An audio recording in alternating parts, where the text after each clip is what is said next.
Day 3. Day 3. It's a very windy, rainy day in Tel Aviv today.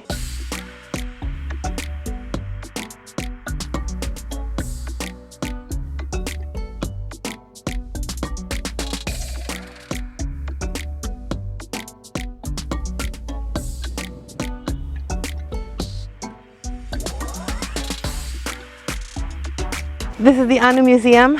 Anu in Hebrew means us or we, anachnu.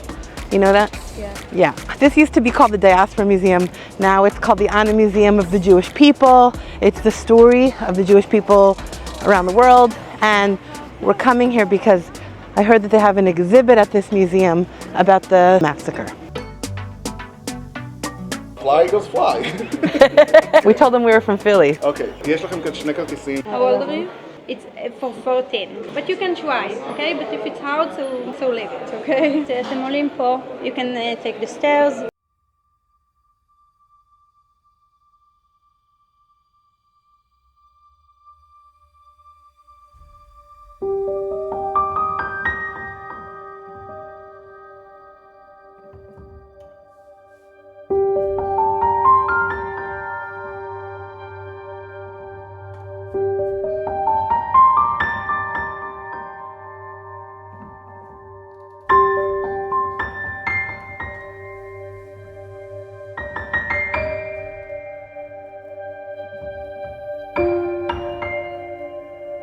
Day 96 morning. The catastrophe has rattled our world.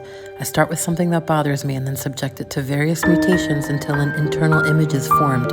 I try to push beyond the illustrative and obvious. It is an attempt to return to a past trauma that is still ongoing.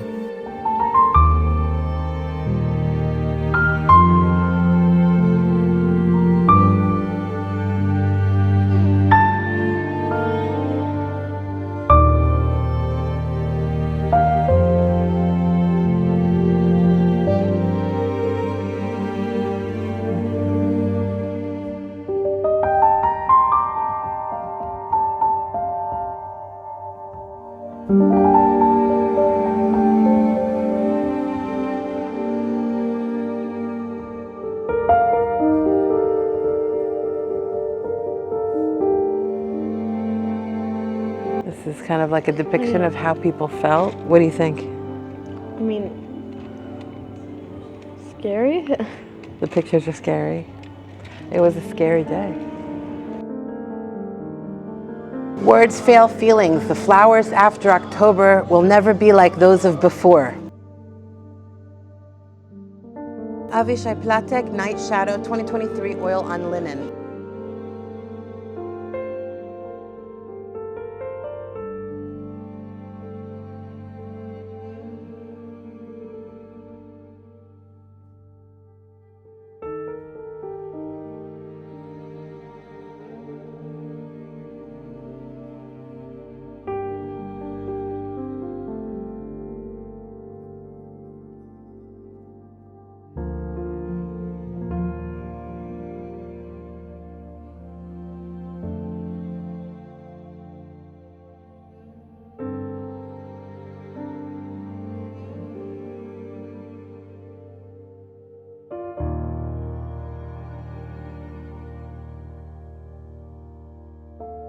That was a great exhibit.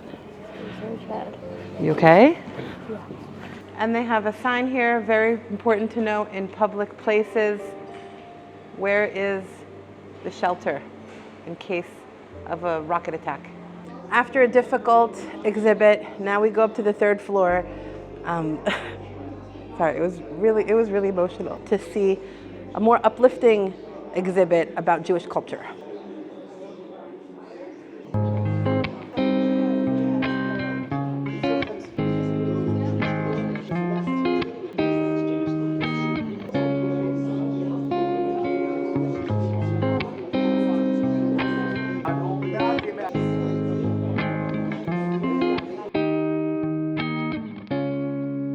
To be Jewish means to me to be strong, to not give up. I'm very proud of my Judaism and my culture and religion. What have you learned from being here for the past couple of days so far? I've learned that we've had a lot of rough times. We've felt sadness, but we haven't really gave up at all. And you've been to Israel before. All the other times I came, it was so happy, meeting family. It's in the summer, so we can go like to the pools and the beach and stuff. I'm learning a lot about the October 7th massacre and how much people were killed and how much people were taken hostage.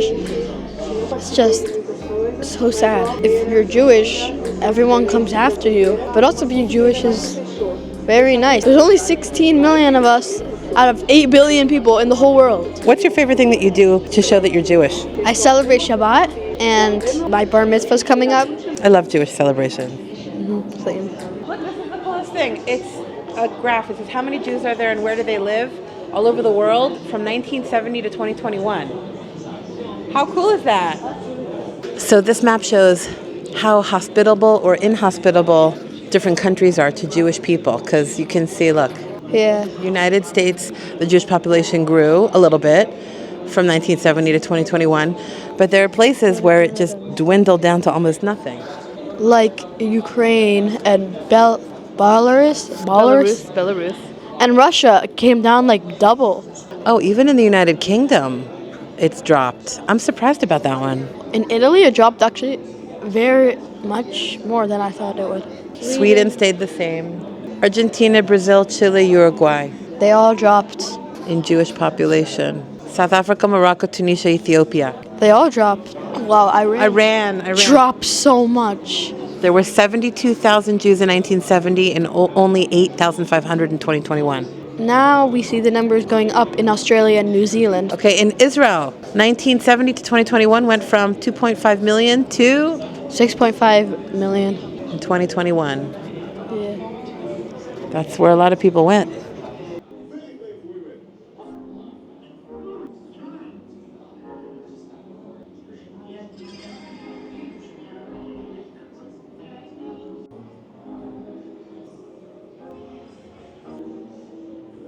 We wanted to ask you for a little favor, nothing big, just to give you 5-6 meter fall. Only 6 meters. Anywhere you will get lost.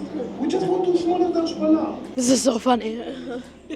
It's really comedy. Okay, now we have to rush to catch a train to make it to my cousin's house for dinner. I know, we have a lot of cousins. Toda rabah. You know how to do this by now? Yeah. You got it. All right, let's go up. I think we're gonna make the train.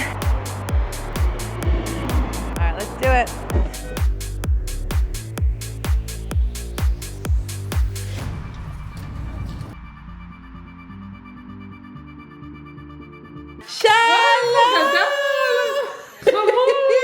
So this is my cousin Inbal. Hi. So she's a lawyer and she's now working a temporary job where she is helping with the rights of all of the people that have been displaced. So how many people? Maybe 120,000. Some of them came back to their home, but most of them from the north are still staying at the hotels because it's not safe there until July and maybe later. So you go to the hotels and you talk with people that have been displaced and you tell them what rights they have and how to get, government money for rebuilding. Yes, because people just went out from their houses with pants and with pajamas, and they didn't have money also because they stopped working. A lot of problems because of the war. The children, they had to move from their school. What's it like to be dealing with people that have been through so much trauma? Yeah, it's very hard because most of them are very confused because they have to deal with so much problems, not staying in their homes. So they're like refugees in their country. It's very hard for them not being able to do basic human needs like cooking for yourself. And most of them recognized by the Israel National Security Office as a trauma victim. So it's like official recognition, so they can get some money, they can go and they see therapists for free. And most of them really needs that for a long time to the future. What has been the thing that has impacted you the most about working with the Israeli refugees? I think the trauma, because a lot of them really suffered from injuries, most of them knowing family and relatives and friends that murdered brutally. Some of them, they didn't see the terrorists, but they heard the gunshotting and they heard the bombing and the sirens for so many hours. Most of them told me that they knew to recognize between the Hamas terrorist gun and the Israeli army guns. And some of them needed to evacuate by themselves, while some of the terrorists were still traveling over the country. And I think this trauma is really national trauma. Of course, these that are lost, the relatives paid the most painful price. Have you internalized it? Like, if I was there, if it was me, like that. Yes, all the time. I can't stop thinking, what if?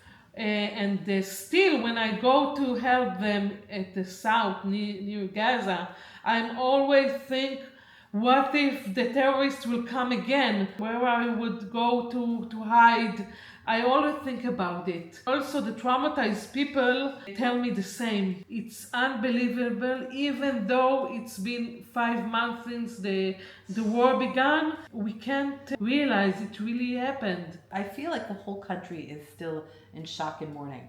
Yes, definitely, because over than 100 hostages are still in Gaza, and we can't heal ourselves before the hostages will come back. And people are getting their rights to be recognized as terrorist victims and get all the rights. Wait a second. What other country has terrorist victim as something that is like part of your rights as a citizen? Yeah, and it's written in the That's law. like shocking to me. Yeah. Like you're like But widow rights and with rights and labor rights and terrorist victim, so they can get some money, salary if they can't go back to work, and some of them will not recover, so they can sue and be recognized as disabled. But it's sad. I'm sure they don't want to get this money. They want to be productive and work, but some of them really they can't. And what about you? I think that I'm lucky. I'm lucky to be alive, and that I can be strong and help others. Amazing. So the battery died when I was talking to my cousin Inbal. Today we are with my friend Inbal, and I wanted to show you something real quick. We're in this kind of shopping mall area, and everything here is about the hostages. It's the only thing on people's minds. This is a parking spot, and it says, we are holding this spot until the hostages come home. At first I thought it was like a handicap parking spot or like a spot for pregnant women, but it's kind of like a protest. Until the hostages come home, nobody's using this parking spot. One of the things that you were telling me that I thought is so interesting is that even during Purim is like the most celebratory holiday costumes and candy and cookies, they're still remembering the hostages. Do you want to explain what mishloach manot are? Yeah, it's just a package of sweets and baked cookies, usually home-baked cookies that we send to each other on Purim. This is a mishloach manot that you got from work? Yes. We have like a small, nice mask, really good chocolate, and this one, I don't know how you say it in English. A noisemaker. The newest thing, each and every one of us receive a home-baked cookie. We download information about a certain hostage, and then their families uploaded a recipe of their favorite cookies. So we bake the cookies and we add it to the mishloach manot, and we send it to each other. And in this way, we do not forget that although we're supposed to be happy in this holiday, still there are hostages held in Gaza. So we can do it too. I'm just going to read the website because I see it's on the bottom. It says tasteslikeHome.co.il. I love this. Now, remember when I told you many Israelis are thinking about where they would hide in case of another October 7th style attack? Well, when Inbal's husband Yaniv got home, he showed me the terror attack drill he put his family through so everyone knows how to hide on the roof in case terrorists show up. You see, because if the terrorists come to the street, they cannot go up to the roof. In Kfar Aza, they shoot with RPG, low houses. But here, I feel more safe. You come up here and then you have to take the ladder up to the roof. And then nobody can see that you're up here.